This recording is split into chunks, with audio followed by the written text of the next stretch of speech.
On est toujours ébloui par l'histoire d'un théâtre, par ses monuments, par ses dorures, par ses rideaux. Et le plus important, c'est par ce qui règne encore, ce que les gens en ont fait avant nous, ce qu'on est en train d'en faire et ce qu'on fera après nous. C'est une façon d'éterniser l'éphémère, au sein même de la ville.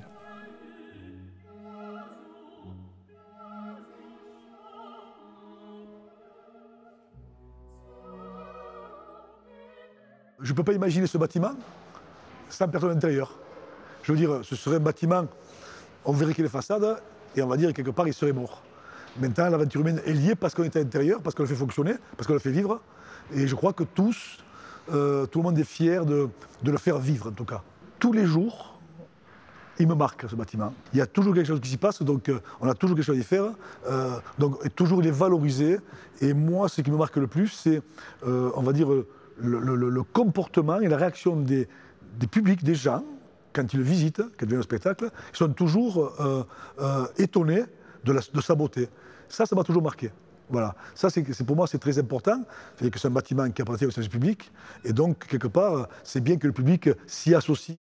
Et l'opéra-comédie, avec son histoire, avec la restauration qu'il vient de subir, qui est magnifique, c'est une scène remarquable en technique, en lumière. Avec ce rideau austérique qu'on a reconstruit.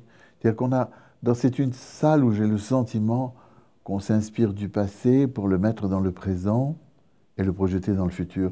Encore une fois, comme font les grands compositeurs comme Beethoven ou Mozart ou Verdi.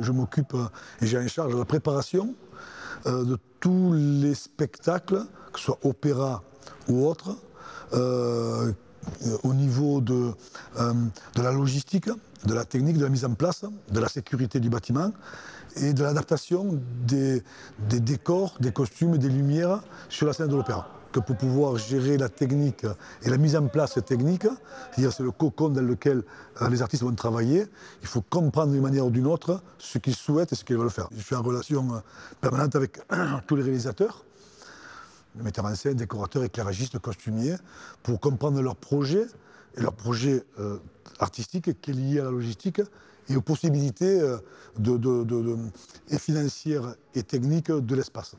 Et puis, il y a la connaissance de la scénographie, de la scénographie scénique, qu'on acquiert au fil du temps, et puis l'ensemble des éléments qui sont liés, on va dire, aux volontés du réalisateur, le décorateur ou le metteur en scène, et qu'il faut adapter et donner un maximum de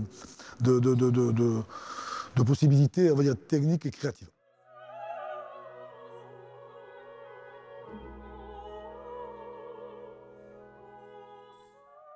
À ce jour, c'est très simple. Il y a, sous l'impulsion de la direction, un choix qui a été fait de mettre en place un service plus particulièrement dédié envers l'enseignement supérieur et les nouveaux publics. Dans un premier temps, c'est arriver à replacer l'opéra et les concerts classiques au sein d'une pratique culturelle des jeunes.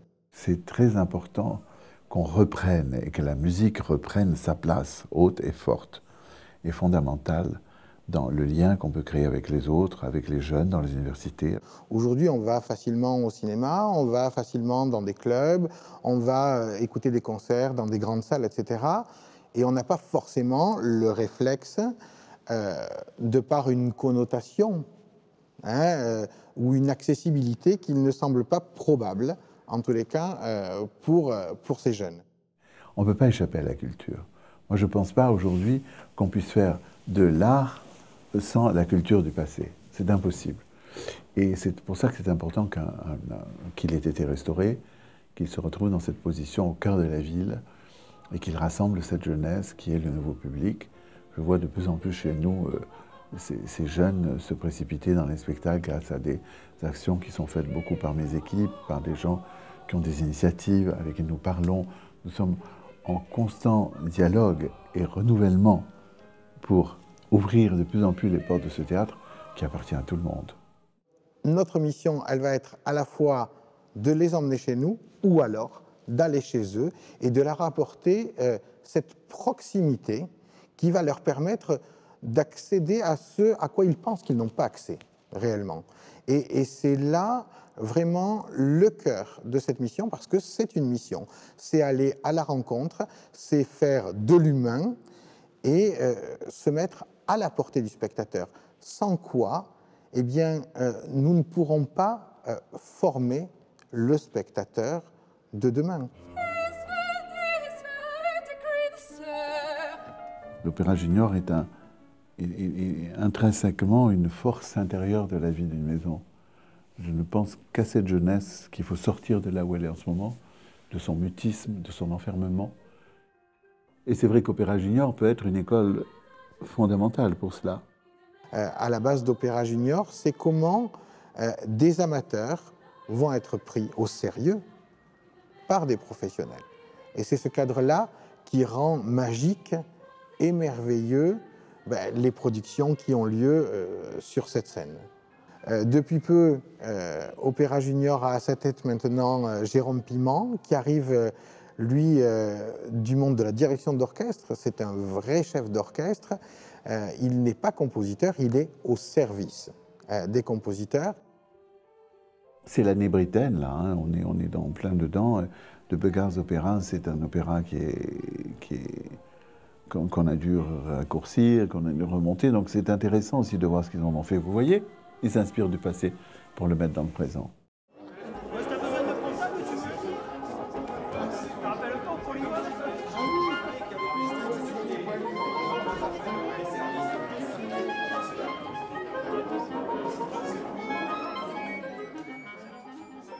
On a vraiment des personnes de grande qualité au service technique, autant dans la direction que dans les machinistes, les techniciens, tout le personnel aussi du théâtre, les accessoiristes, le son, les costumes, les maquilleuses, les perruquières, les électriciens. Voilà, tout le monde se met en ordre de bataille pour la production. Et chacun il fait de tout son possible pour que ça fonctionne. L'opéra est le spectacle vivant le plus complet. Théâtre, danse, musique, chant, accessoires, costumes. Donc il y a énormément de métiers dans une maison d'opéra. C'est pour ça que c'est un art qui coûte très cher.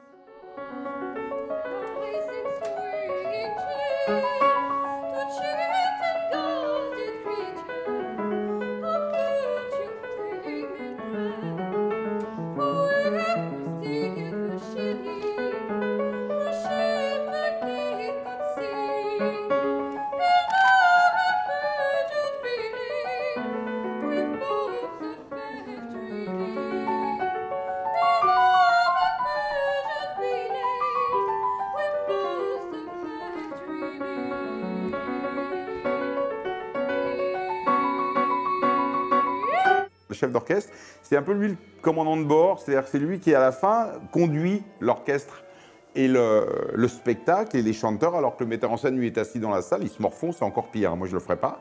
C'est-à-dire qu'il se ronge les ongles en disant « je ne peux plus rien faire, de toute manière, tout le travail a été effectué », alors que le chef d'orchestre est avec l'orchestre et dirige, alors c'est le mot français de diriger un orchestre, de diriger un opéra, c'est simplement, il conduit, je préfère le mot anglais de conducteur, qui est de conduire un spectacle et d'aider ces artistes à chanter, ces choristes à chanter, ces musiciens à jouer pour faire le spectacle. On est deux chefs. On a beau dire ces deux chefs qui sont ensemble, forcément, il y en a un qui a une vision de l'acoustique que le metteur en scène n'a pas. Donc forcément, c'est fait de tension. Espèce de vaurien! Qu'est-ce que t'as dit là? Vermine! Répétez un peu pour voir! Micelle. Guillaume, il faut rentrer en claquant des mains en disant allez, allez. Allez, allez. Ouais, ok. Et cours, c'était trop tard ton entrée. Trop tard? Vraiment, tu la suis. Mais pour La mise en scène en tant que telle, évidemment, c'est une décision artistique à chaque instant au service du récit pour avoir une unité esthétique, une lecture qui soit originale, personnelle de l'œuvre. Donc évidemment, le metteur en scène, sa première Sa première tâche sera de raturer toutes les didascalies de l'auteur, finalement. Le costume va être très frontal, tu es très baroque. Ça veut dire que tu auras ta fraise, là, et c'est très baroque. Si tu te tournes, le costume va plus marcher.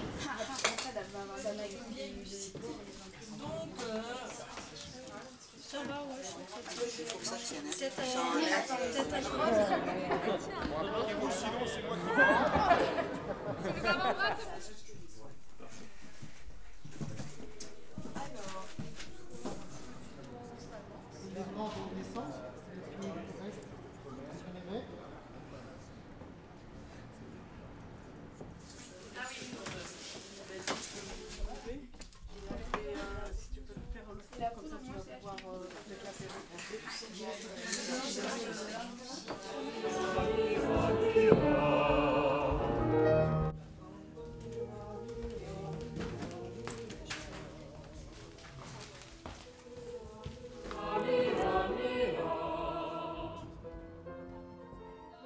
On est déjà très surpris de tout le personnel qu'il faut, toute la technique, les lumières, toutes les personnes présentes pour que le spectacle fonctionne.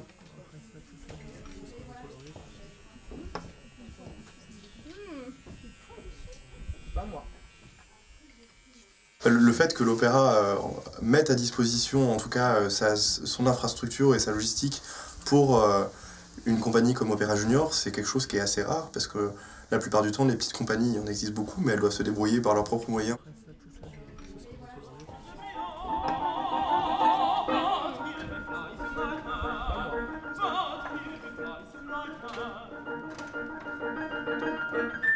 La particularité, c'est qu'on dirige des chanteurs, ce ne sont pas des acteurs. On a beau dire, ils peuvent jouer la comédie, et très bien, parfois mieux que les acteurs, je trouve. Mais ce sont des chanteurs, ils ont un appareil musical. Ça va. Pas trop serré. Et c'est quelque chose d'absolument nécessaire, vital pour un chanteur d'opéra, de savoir bouger, de savoir tout de suite répondre à une indication du metteur en scène. En japonais, c'est non. Il faut savoir que le metteur en scène, lui, est professionnel. Tout l'encadrement musical est professionnel. C'est l'Orchestre national de Montpellier qui joue dans la fosse.